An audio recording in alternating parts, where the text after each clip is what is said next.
Hey y'all, it's Erin with Twirling down Main Street. I know I normally don't post videos on Tuesdays, but a lot has happened, so I decided I would do a video today. If you're not following RunDisney right now, the marathon weekend was scheduled in January and the Princess weekend was scheduled for February. Both of these are now canceled as of today. They are offering a virtual option for both of them.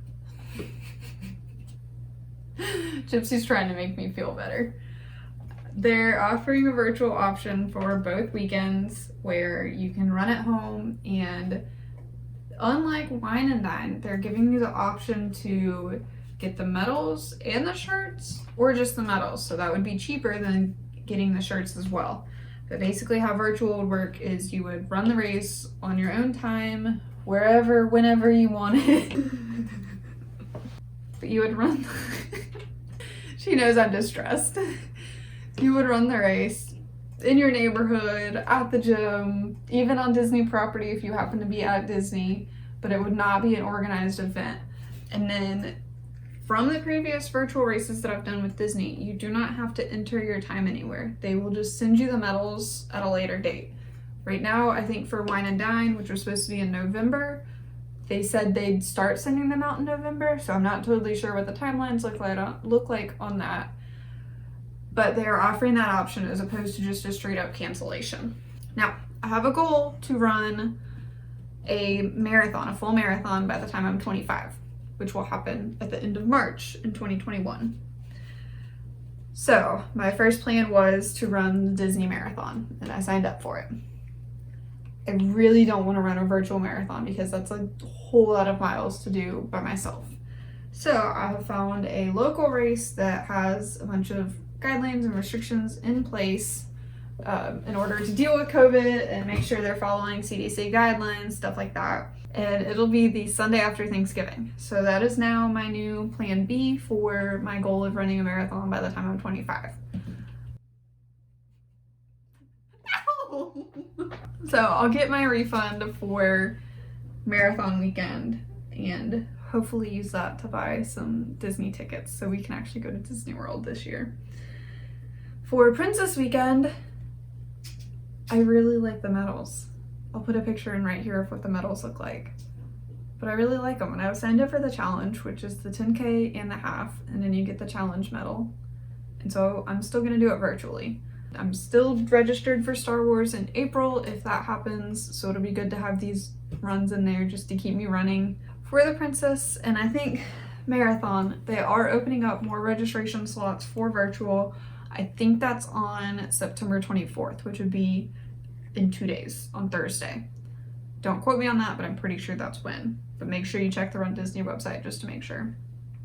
They're offering an option for Princess I'm looking at right now. If you're running the challenge, you can do what they call the magic option, which is just the finisher medals, no shirts. And so that's $115, which is so much cheaper than Wine and Dine was to do virtually. They also offer an option where you get all 3 medals and then you just get the challenge shirt.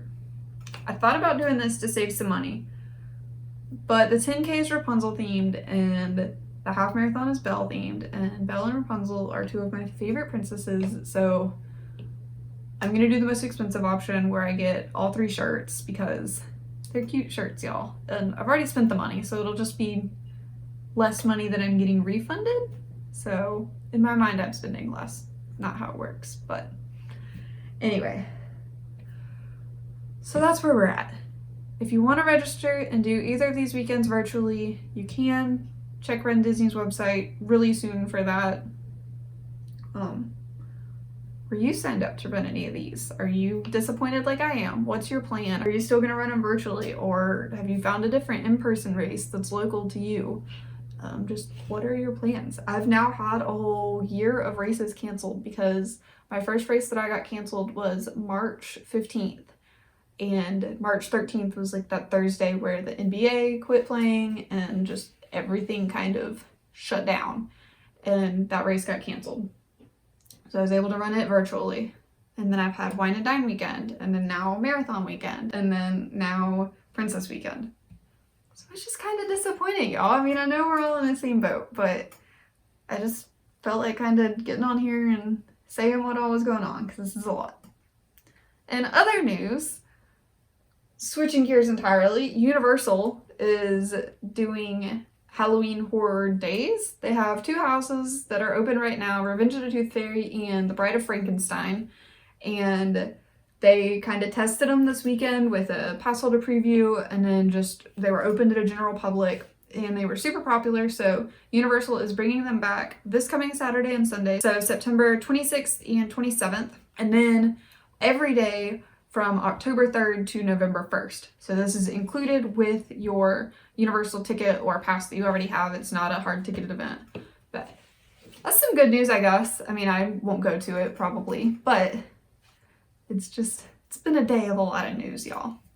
So thank y'all so much for watching. Be sure to subscribe, wear your mask, wash your hands, be safe, and we'll see you later.